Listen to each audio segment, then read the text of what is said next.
céu, rainha, mãe amorosa dos pecadores, com vosso manto rico de graça, ó, defendei-nos por vós.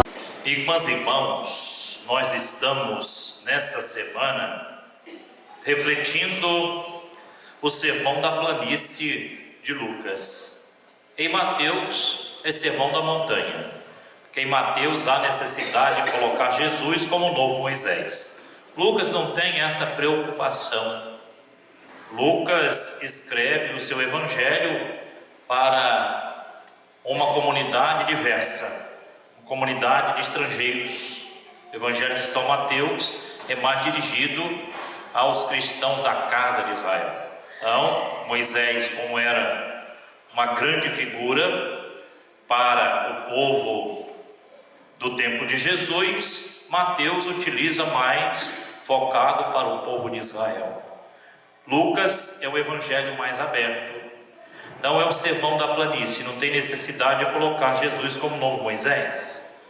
Nós, refletindo nesses dias, trecho desse sermão da planície, ontem Jesus trazia para nós a regra de ouro: fazer para os outros somente aquilo que a gente gostaria que fizesse a nós. Ontem Jesus nos desafiou a amar até os inimigos, fazer o bem em quem nos amaldiçoa, rezar por aqueles que nos caluniam, até a gente vencer todo o mal e amar o inimigo. E a gente, como regra de ouro, a regra de ouro, Lucas 6,31, é anterior aos evangelhos. Já existia em culturas anteriores a máxima de fazer para o outro somente aquilo que você gostaria de receber. Já pensou como o mundo seria se a gente vivesse assim? Fazendo para o outro somente aquilo que a gente gostaria de receber? Ninguém gosta de ser xingado, ninguém gosta de ser maltratado, ninguém gosta de ser esquecido, ninguém gosta de ser ignorado, ninguém gosta de passar fome, ninguém gosta de ser violentado, ninguém gosta de sofrer violências. Então, quanta coisa mudaria se a gente fizesse para o outro somente aquilo que a gente gostaria que nos fizesse. E hoje Jesus está nos convidando também a gente, lá em Mateus, não julgar para não ser julgado, não condenar para não ser condenado, porque a mesma medida que a gente usa para medir os outros, seremos medidos, é a mesma balança que a gente usa para pesar os outros, seremos pesados. Então hoje Jesus está nos convidando a olhar para nós mesmos. Primeira coisa que Ele nos convida, dizendo que a gente não pode guiar ninguém se a gente não se faz discípulo do Mestre. A segunda coisa que Ele nos pede no Evangelho de hoje é que a gente siga o Mestre.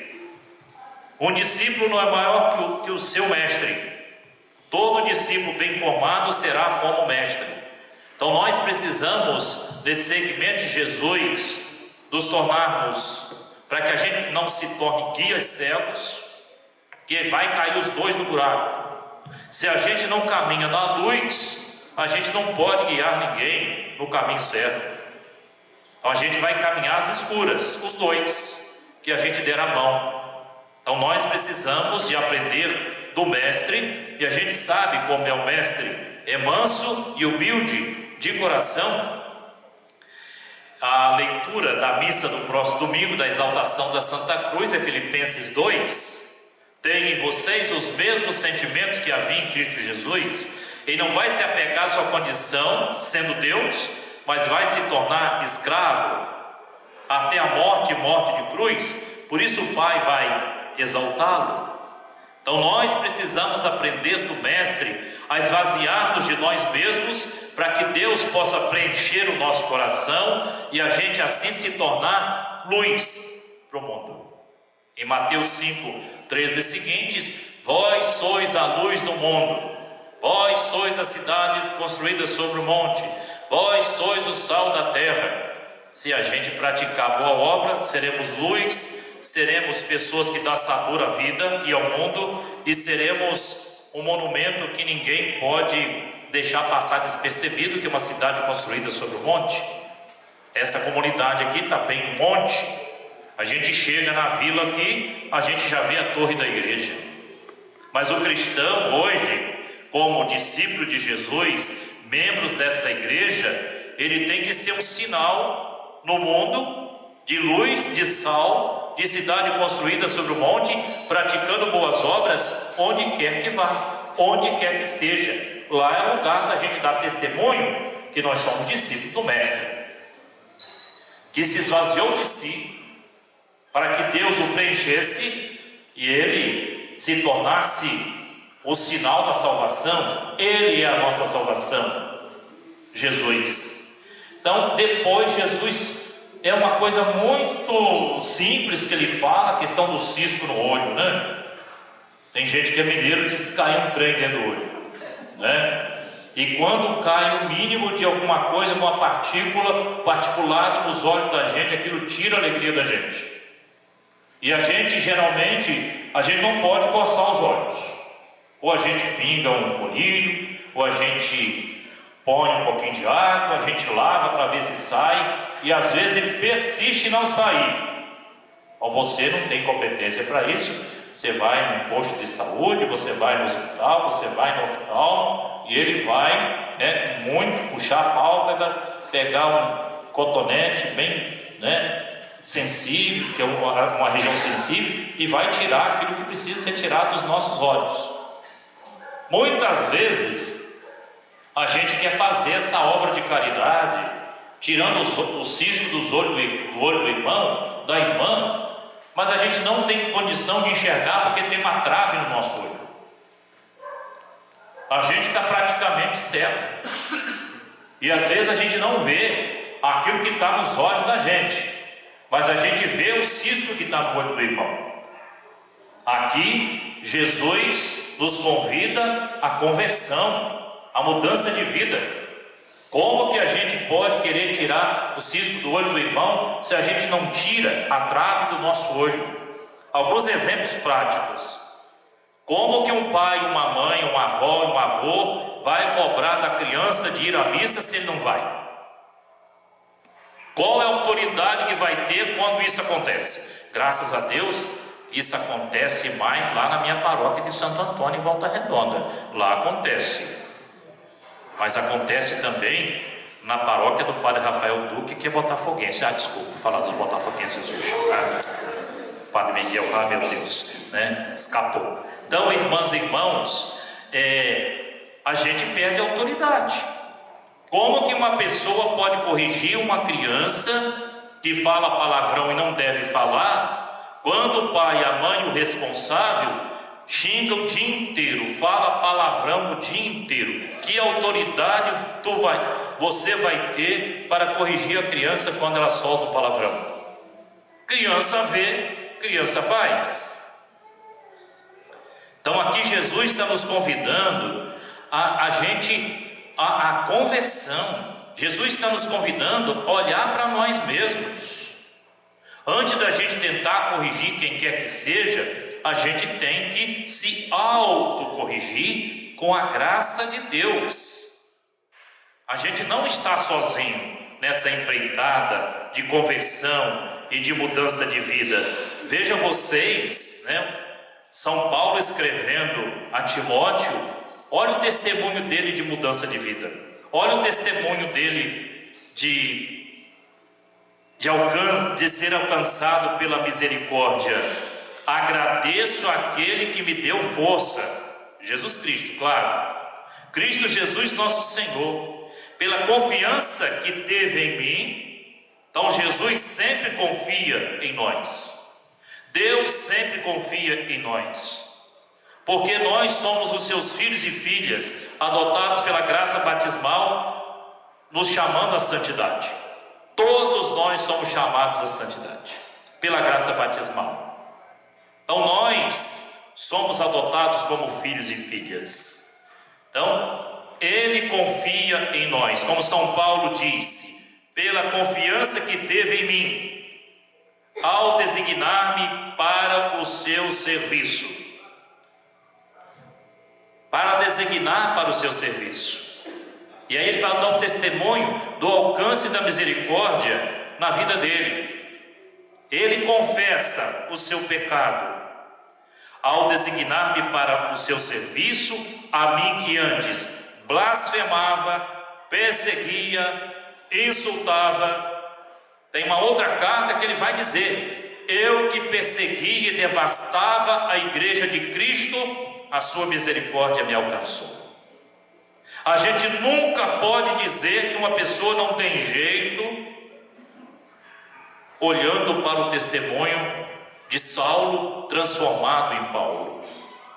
A conversão de São Paulo há de ser para nós luz. Paulo caminhava nas trevas, encontrou no caminho de Damasco uma grande luz, ficou cego.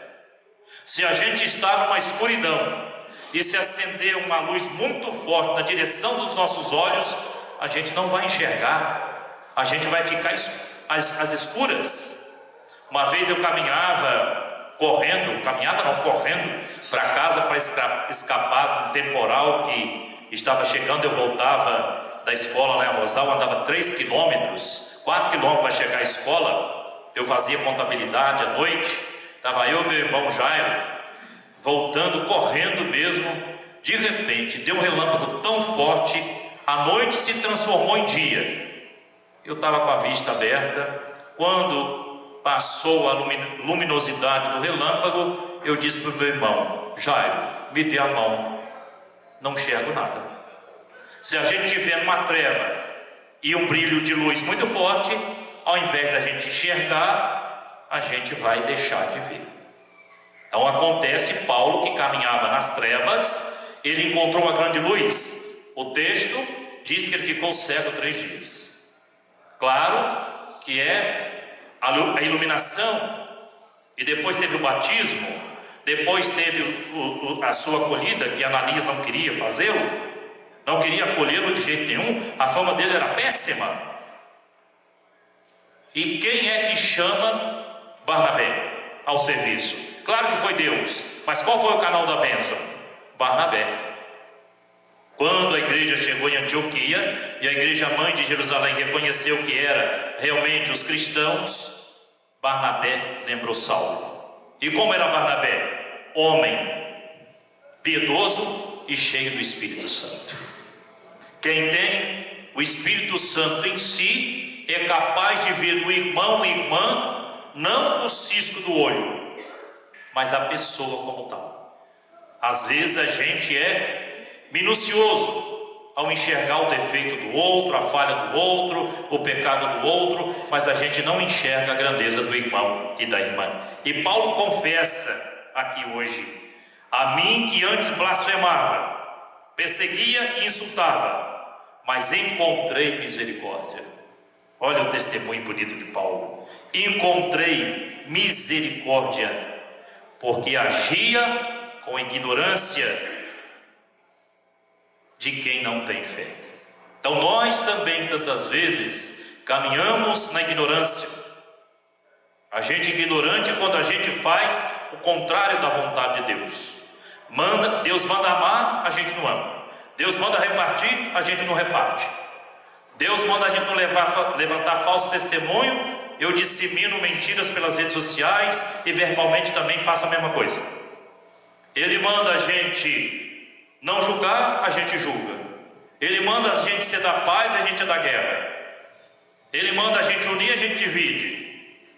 Olha quanto sinal de contradição tantas vezes temos nós. Então, porque eu agia com ignorância de quem não tem fé, transbordou a graça do nosso Senhor.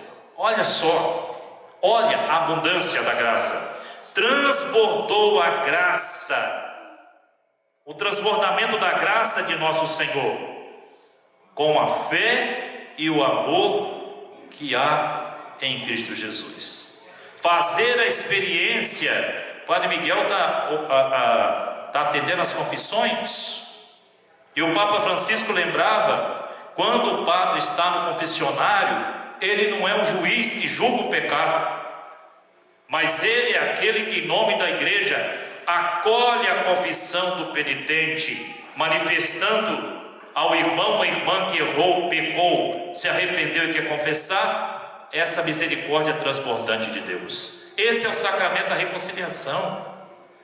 A gente evita até de usar o sacramento de penitência, mas o sacramento que reconcilia. Mas o sacramento que nos reconcilia com Deus deve também ser um sacramento que me reconcilia com o irmão. Lá em Mateus 18, quantas vezes eu devo perdoar o meu irmão se ele pecar contra mim? Antes disso, como é que a gente trata o pecador? Conversa com ele em particular. Se não te der ouvido, chama duas testemunhas. Se não der ouvido, leva a comunidade. Se não te der ouvido, o trate como um pagão. Ou seja, comece tudo de novo.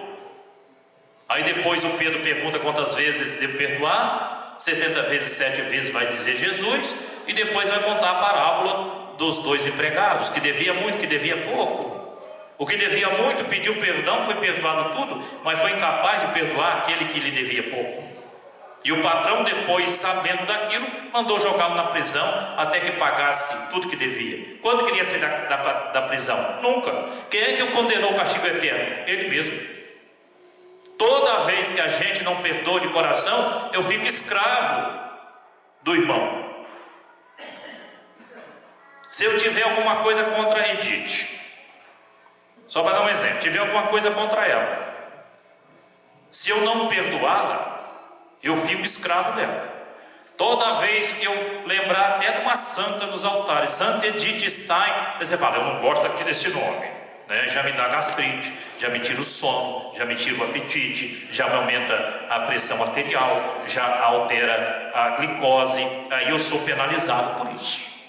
O perdão que a gente não dá nos adoece. Não vale a pena guardar mágoa, ódio, rancor. Mágoa, ódio, rancor é veneno que a gente bebe esperando que o outro morra. O outro não vai morrer, mas aquilo pode me matar.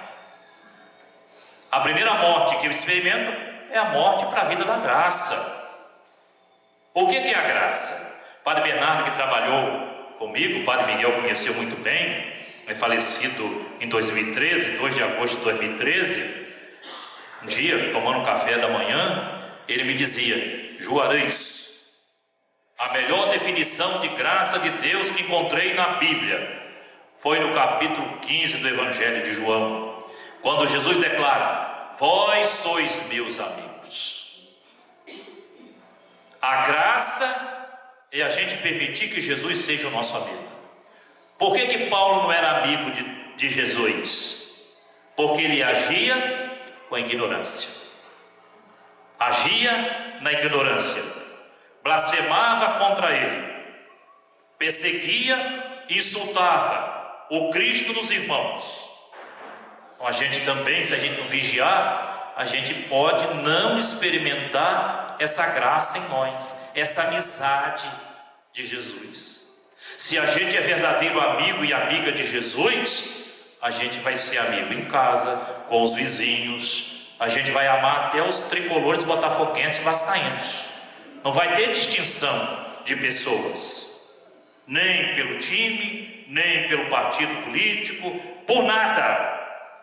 Se a gente é verdadeiro amigo de Jesus, a gente vai olhar o irmão e a irmã como irmão e como irmã. Não como meu oponente e meu adversário, mas como irmão e irmã que torce diferente de mim, que pensa diferente de mim, mas é meu irmão. Às vezes a gente fica aí se degladiando aí nesse mundo aí. Daqui 152 anos, escreve aí, daqui 152 anos, todos nós que estamos aqui já estaremos no céu. Todos juntos no céu. Tá bom demais de 152, tá? 152 anos. Então, a gente vai estar tudo no céu. Então é bom que a gente já ensaie para o céu, vivendo aqui em comunidade, vivendo com os vizinhos, vivendo bem no ambiente de trabalho. Eu trabalhei na roça até 18 anos. Fui roçador de pasto, abria vala, plantava arroz, não presta. Feijão, macarrão não planta não, é trigo, tá? A Fátima vai falar macarrão a gente plantava, aqui não tem trigo, né? Macarrão é do trigo, tá? Plantava feijão, milho, arroz, abóbora, tudo vocês imaginam, a gente plantava na roça, né? Isso aí a gente plantava mesmo, muita coisa, mas a gente conhece bem essa vida de roça. Então o sacrifício é real, mas a gente perseverava sempre nesse propósito de fazer o bem. Então a gente precisa. Então trabalhei na roça e tinha grandes amizades na roça já. Com toda a minha timidez, eu era bem relacionado lá. Eu andava 3 quilômetros com uma cesta de verdura desse tamanho, dessa largura. Tem uns problemas de coluna aqui, umas escolioses aqui. Talvez seja o excesso de peso que peguei na minha infância. Andava 3 quilômetros e um dia perguntaram: Padre Vanês, você fala assim com tanta desenvoltura, você aprendeu onde? No seminário? Falei: não, eu era verdureiro, se eu não falar, não vendo. Né? Então fui verdureiro. Depois eu fui trabalhar de metalúrgico. Olha, eu fiz uma experiência tão boa na fábrica, graças a Deus. Eu trabalhei 9 meses numa empreiteira. Depois eu trabalhei mais de 5 anos na FEM, fábrica de estrutura metálica, infelizmente fechou em Volta Redonda. Lá a CSN tinha um 14º salário chamado girafa, né? Quem trabalhou na CSN lembra a girafa. Eu era de uma empreiteira, eu tinha sido recém-contratado para trabalhar com o pessoal do CSN e FEM. Eu não tinha direito à girafa, porque era da empreiteira MAM, Molevade. Estava eu trabalhando, saiu a girafa dos meus colegas FEM e CSN. O Ângelo hoje trabalha numa comunidade de São Francisco, lá em Volta Redonda, onde fui padre. Ele me chamou na mesa dele, era o mestre. Eu falei: ih, caramba, hein? O que aconteceu, gente? Chamar a gente assim, né? Ele falou: Juarez, olha aqui, os seus colegas, que nós aqui do turno aqui fizemos a sua girafa, me entregou o envelope. Amizade. Então nós precisamos viver essa fraternidade, nós precisamos viver essa comunhão. E às vezes eu trabalhava com eles. Então isso o que? Fraternidade. Às vezes a gente deixa de fazer, mas se a gente é amigo de Jesus, a gente deixa a graça dele trabalhar em nós. A amizade que eu tenho com Jesus me deve levar à prática do amor, à prática da fraternidade, à prática do perdão, à prática da acolhida. Rezei aqui pela Beatriz, uma criança de 7 aninhos, que há menos de 1 ano atrás descobriu que está com tumor na cabeça e não pode operar devido ao local que se encontra o tumor. E essa menina era apaixonada pela Ana Castela. O Padre Miguel acho que fica também. Então, a mãe queria conceder essa graça dessa menina conhecer a cantora. Tentaram ir em piquete, andaram, não conseguiram. E aí ela veio em Barra do Piraí. Entrei em contato com a Kátia, o seu secretariado. Graças a Deus ela conseguiu visitar, encontrar a cantora que ela queria. Tem 7 aninhos, inocência de uma criança. Então são gestos pequenos que a gente vai fazendo, que vai fazendo o mundo mais bonito.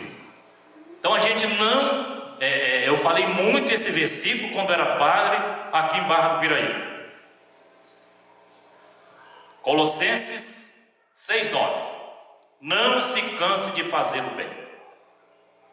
Até me deram uma camisa quando eu saí de Barra do Piraí com esse versículo. Não se canse de fazer o bem. Então hoje convite que essa leitura dessa testemunho de conversão de São Paulo, aquele que é alcançado, aquela que é alcançada pela misericórdia, deve ser um sinal de misericórdia no mundo.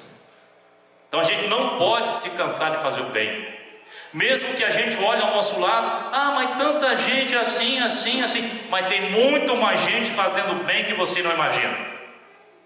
O mal ganha muito ibope, o mal ganha muitas páginas e muito tempo no nosso replicar das nossas mensagens e conversas diárias.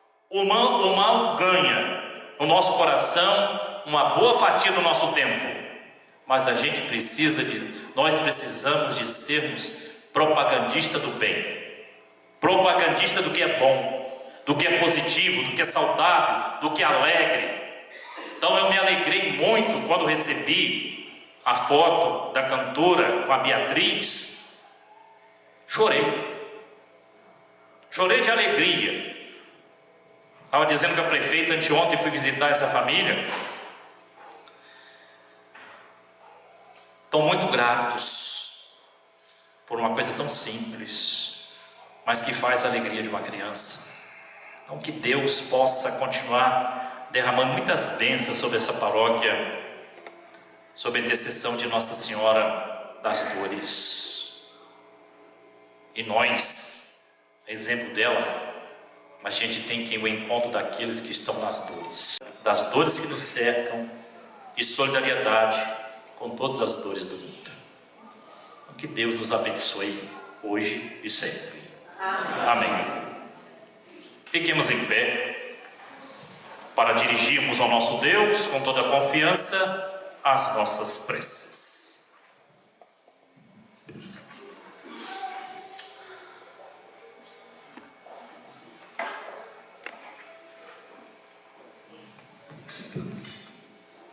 Resposta das preces. Infundi em nós, Senhor, o vosso Espírito de vida.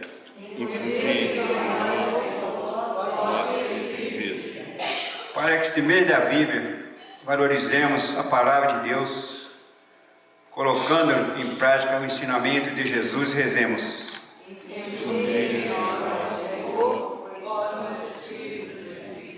Para que nossa paróquia, nesse ano jubilar da esperança em abundância para todos, rezemos.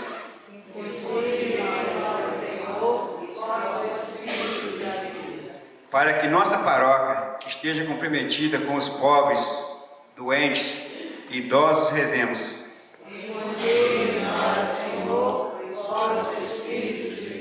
Para que nossa paróquia não fique fechada a si mesma, mas seja de vida e esperança, rezemos.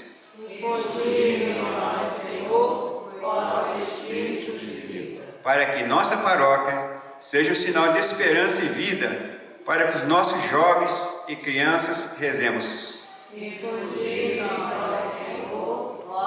Espírito de vida.